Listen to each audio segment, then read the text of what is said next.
Title, hashtag My Fiancé Said, My Bachelorette Party is a week-long Vegas trip with my male bestie, deal with it.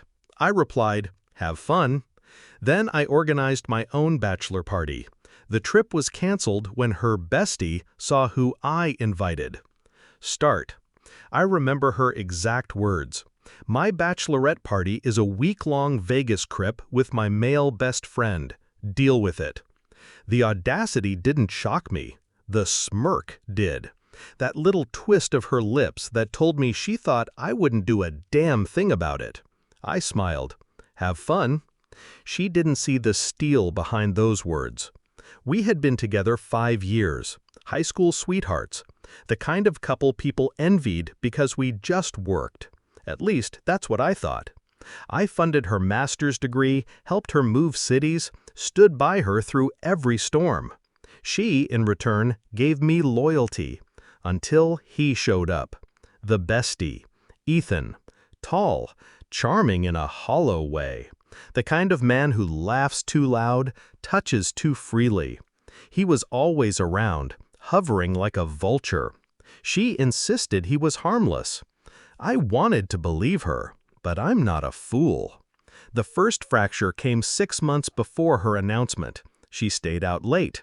Her texts grew shorter. She'd glance at her phone, then flip it face down. The night she forgot her Apple Watch at my place was the night I stopped guessing. One notification, a preview, his name, his words. Last night was insane. Same time tomorrow? My chest tightened, but I didn't confront her, not yet. That's the thing about betrayal.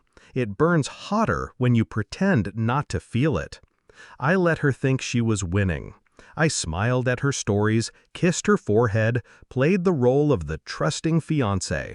Meanwhile, I collected screenshots, photos, call logs, hotel receipts. I hired a PI for the details I couldn't get. Every late-night rendezvous documented. Every lie cross-checked. I built a dossier thicker than a Bible. And then, her little Vegas proclamation. The match to my powder keg. So I told her, have fun. And I meant it. But my definition of fun was different. I organized my own bachelor party. Except it wasn't a party. It was a trap. I invited Ethan, personally. I told him a group of us were flying to Vegas the same week. I told him there'd be models, money, excess. His ego ate it whole. But the real guest list? Her parents, my parents, her bridesmaids, my groomsmen, friends, family, even our pastor. A full house of witnesses. The night before their trip, I dropped the group chat into Ethan's lap. He saw every name. He saw the hotel reservation, same one he and my fiancé had booked privately. And he panicked. The trip was canceled in seconds. Her phone buzzed all night. Arguments, excuses. I sat on the couch, sipping whiskey, watching the storm without flinching. She stumbled into the room around midnight, her eyes wide, desperate. Why would you invite them? I tilted my head, calm, controlled. Why would you hide them? She froze. She knew. The next morning, the real show began.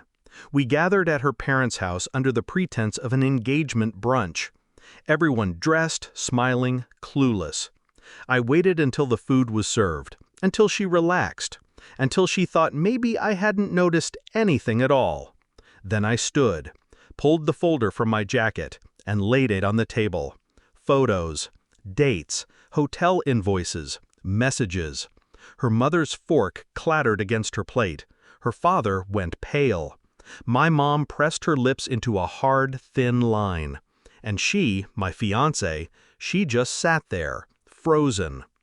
I didn't raise my voice, didn't call her names. I let the evidence speak louder than rage ever could. You told me to deal with it, I said quietly. So I did. The silence was suffocating. Ethan wasn't there, coward, but his name was on every page, burning into her reputation like acid. Her father turned to her. Is this true? She tried to stammer, tried to spin, but the truth was too heavy, too undeniable. Tears spilled, but they weren't for me. They were for the image she just lost. I left the ring on the table, not with drama, not with fury, just placed it there, like it belonged in the pile of evidence. Her mother cried. My father put a hand on my shoulder. Guests whispered, some gasped. She reached for me, trembling. Please, let's talk. I pulled back. We already did. You just didn't listen. The fallout was nuclear. Her family sided with me. Our mutual friends cut ties with her. Ethan vanished into obscurity. Within weeks, word spread. She became the woman who lost everything because she thought no one would dare challenge her. And me? I walked away clean. Debt-free, contract-free, regret-free. I think about her sometimes, not with longing, with clarity. Betrayal doesn't break you. It sculpts you, hardens you, makes you sharper than the lies aimed to destroy you. She thought I'd crumble. Instead, I built my revenge, brick by brick, and let her collapse under its weight. So yes, she wanted a Vegas trip, but what she got was the reckoning she earned. And me? I had the best bachelor party anyone could ask for. The truth, laid bare, and freedom finally mine.